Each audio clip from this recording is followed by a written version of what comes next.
자, 더불어민주당은 윤 대통령을 향해 자진 사퇴하라.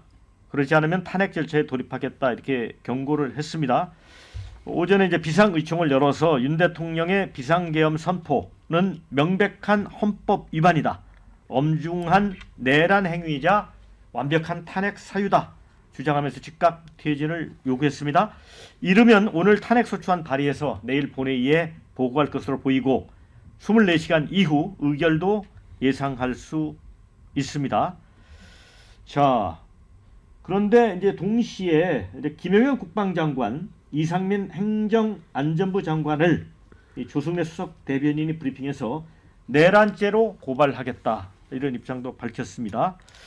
그래서 지금 윤 대통령의 비상계엄 선포가 이른바 내란죄에 해당하느냐를 놓고 이제 여러 이제 의견들이 지금 충돌을 하고 있습니다. 민변 같은 경우는 헌법 소원을 내겠다고 했습니다. 이런 주장도 하고 있고요. 이제 내란죄라는 게 형법 87조에 이제 국헌을 문란하게 만들 목적의 폭동을 일으킨 행위입니다. 자, 어제 이제 국회 상황이 그런 걸로 해석할 수 있는지 이런 게 있고요. 또 하나는 이제 비상계엄을 이제 대통령이 선포를 했는데 이게 헌법 77조 1항 또 계엄법 2조 5항에 바탕에서 실체가 있고 절차적 요건이 명백하게 충족된 상태인가? 계엄 선포가 이런 논란이 있을 수 있습니다. 장 기자님은 어떻게 보세요? 내란죄에 해당한다고 볼 수밖에 없을 것 같습니다. 왜냐하면 헌법 77조 제1항에 보면 대통령은 전시, 사변 또는 이에 준하는 국가 비상 사태에 있어서 병력으로서 군사상의 필요에 응하거나 공공의 안녕 질서를 유지할 필요가 있을 때에는 법률이 정하는 바에 따라서 비상계엄을 선포할 수 있다라고 되어 있는데요. 실제로 지금 우리가 전시나 사변에 준하는 국가 비상사태에 있지 않았습니다. 예, 그리고 오히려 비상계엄을 선포하면서 국제사회로부터 지금 질타를 받고 있고 앞서 이제 쭉 말씀하신 대로 증시 하락과 그다음에 여행업계가 철퇴를 맞게 되고 지금 해외에서 특히 미국, 일본, 영국 이런 데서 여행하면 안 되는 여행에서는 안 되는 안전하지 않은 국가로 지금 분류가 되어 있는 이런 상황입니다. 도대체 왜 이런 멀쩡하게 잘 가던 대한민국호가 느닷없이 대통령의 비상계엄 선포로 굉장히 아주 위험하고 그리고 문제가 있는 그런 국가가 돼버린 거예요. 그러니까 민주주의 선진국이 OECD 11대 경제대국이 사실상 심리적 G8인 대한민국이 느닷없이 이런 국가가 됐고 심지어 CNN에서는 어떻게 보도를 했냐면 지금 이 비상계엄이 선포된 게 북한이 아니다. 남한이다. 이런 설명까지 하는 거예요. 그러니까 북한에서는 이런 좀 기괴한 일들이 벌어질 수 있지만 한국에서는 이런 일들이 벌어질 거라고 사람들이 상상도 못하는 겁니다. 아니 한국에서 왜 이렇게 되는 거예요? 국제사회가 보기에.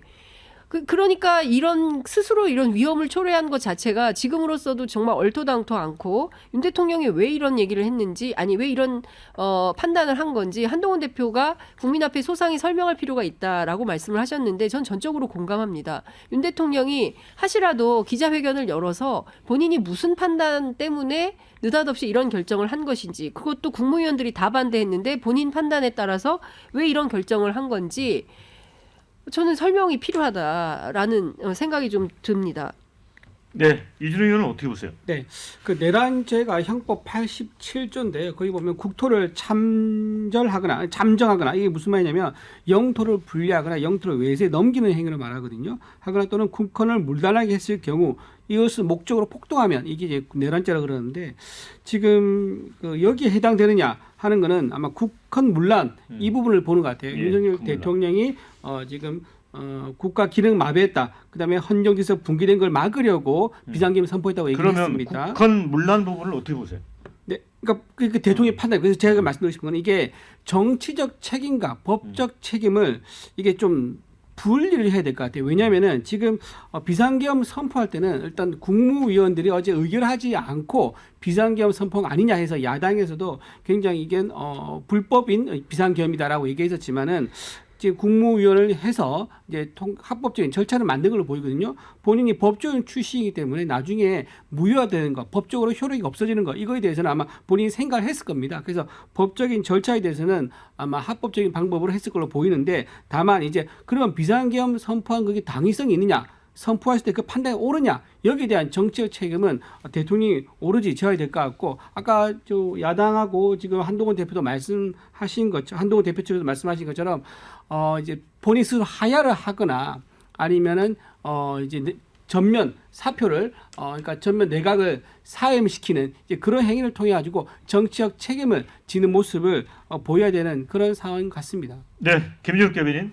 저는 이거는 분명한 내란죄다 이렇게 봅니다. 왜냐하면은 헌법에서 규정하고 있는 요건과 절차를 다 어겼다 이렇게 보는 것이고요. 지금 어쨌든 간에 헌법을 위반했고 또 개헌법을 위반한 거 이거 맞지 않습니까? 일단 이것만으로도 일단 탄핵 대상이 되고요. 좀 전에 이 국헌 문란 부분을 좀 해석을 좀 유연하게 하셨는데 여기 국헌 문란에 이런 구절이 나와요. 헌법에 의하여 설치된 국가기관을 강압에 의하여 전복 또는 그 권능 행사를 불가능하게 하는 것.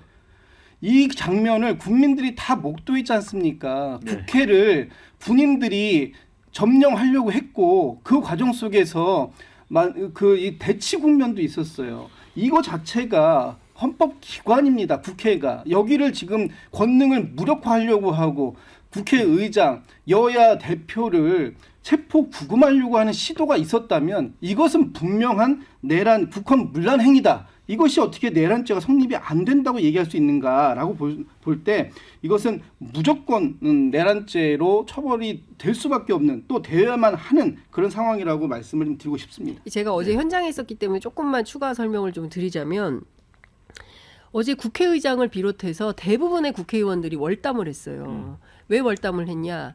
경찰과 군인이 막고 있어서 들어갈 수가 없기 때문이고 대다수의 국회의원들은 차량 통과가 안 돼서 걸어서 통과를 했는데 몸싸움을 안 할 수가 없었고 얼굴에 상처나고 이마까지고 이런 분들이 본회의장에 도착해가지고 서로 무용담을 주고받으면서 기다리고 있었어요. 그러니까 무슨 얘기냐면 말씀하신 대로 헌법기관들이 정해진 법률에 따라서 법률 행위를 하려고 국회로 진입하는데 그 진입을 위헌적인 군인과 경찰이 가로막아서 못 들어가게 한 겁니다. 법 집행을 막은 거예요. 그러면 그 자체로 위헌이고 국헌문란 행위에 해당이 되는 겁니다. 어제 급하게 국회 사무총장이 관련된 내용들을 좀 기자들한테 브리핑 자료로 설명한 내용이 있는데 그 내용을 보면 어떤 내용이냐면 국방부가 12월 3일 23시 48분부터 12월 4일 01시 18분까지 헬기 24대를 통해서 24차례를 통해서 무장한 계엄군 230여 명을 국회 경내로 진입을 시켰고 계엄군 50명을 추가로 국회 외곽 담장 그러니까 계엄군도 담장을 넘은 겁니다. 어제 월담을 엄청 많이 했어요. 국회 월담을. 예, 그리고 후면으로 해가지고 유리 다 깨고 물리력 행사하고 위법적인 난임을 했고 이런 얘기들을 지금 사무총장이 다 피해 사례를 지금 수집을 하고 있습니다. 이런 걸 보면 이게 국헌문란에 해당하지 않는다라고 볼 수가 없습니다. 네. 자, 이 지점에서 저는 그런 생각이 나요. 80년 5월에 윤석열 대통령이 당시 서울법대 재학 중일 때 12.12 군사반란 모의 재판에서 전두환에게 사형을 구형했다고 하지 않습니까? 예. 그래서 이제 강릉으로 피신 갔다는 얘기를 SBS 프로그램에 나와서 얘기했단 맞아요. 말이죠. 예. 근데 44년 만에 본인이 이제 계엄령을 또 선포했단 말이죠. 참 이걸 어떻게 봐야 될지. 아니, 내란죄를 범하면 무기징역 또는 사형에 처하도록 되어 있습니다. 우리 법에. 예. 그러니까 저는 그렇게 생각합니다. 뭐 장 기자님이 현장에 계셨기 때문에 그 상황을 다 속속에 알고 계시겠지만 현장에 있었던 우리 군과 경찰을 탓할 문제는 아니라고 봅니다. 그분들이라고 거기 가고 싶어서 갔겠습니까? 부당한 지시에 따른 것이고 계엄 해제 요구안이 가결되었을 때 우원식 국회의장이 밝히신 게 그거 아니겠습니까?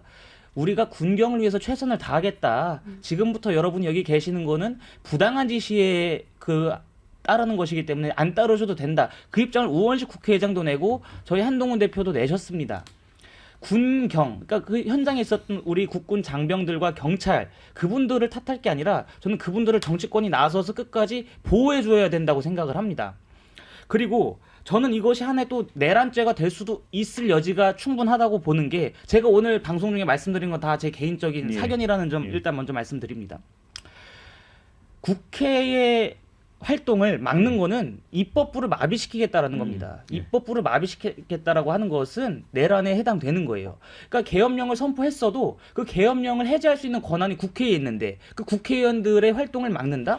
이건 입법부를 옥죄고 입법부의 발목을 잡고 입법부의 명맥을 끊겠다라는 명백한 내란죄 요소에 해당할 수도 있다고 봅니다. 그리고 뭐 계엄령 14조의 계엄법 14조에 의해서 위 포고령을 어긴 사람을 처단하겠다. 국민을 향해서 총구를 들이밀겠다고 한 겁니다. 군인들이 계엄사령부가 이게 내란이 아니고 뭡니까? 만약에 그 포고령에 해당하는 것들을 지키지 않았을 때 처단하겠다, 실탄을 발사하겠다라는 거 아니겠습니까? 극악의 경우에는 에휴. 최대의 경우에 실탄을 발사하겠다라고 한 것, 그것은 말 그대로 내란이고 국민을 살해하겠다라는 것이기 때문에 저는 관련 책임자들을 엄정한 처벌에 시켜야 된다 그렇게 생각합니다. 자, 관련된 댓글 좀 소개를 해드리겠습니다. 병역 기피자 국군 통수권자가 사고를 친 것 같다. 내란죄로 체포하라 이런 의견 주셨고요. 계엄 해제 결의안에 참석 안 한 의원들도 내란에 동조한 것 아닌가 이런 의견 주셨어요. 법률가 대통령이 대놓고 절차적 위법을 했을 것 같지는 않고 정치적 책임은 져야 한다. 스스로 내려놓지 않을까 이런 의견 주셨습니다. 자, 이제 탄핵 시도하고 헌재 판결 기다리는 수밖에 없다 이런 의견. 자, 올 연말은 집에서 보냅시다. 어디 놀러 다니지 말고. 그런데 여러 댓글 중에 또 이런 것도 있더라고요. 계엄령이 장난인가? 참 이 부분은 대통령의 자리가 갖는 무게랄까요? 그 책임감과 관련해서 굉장히 좀 가슴이 아픈 그런 부분이 있습니다.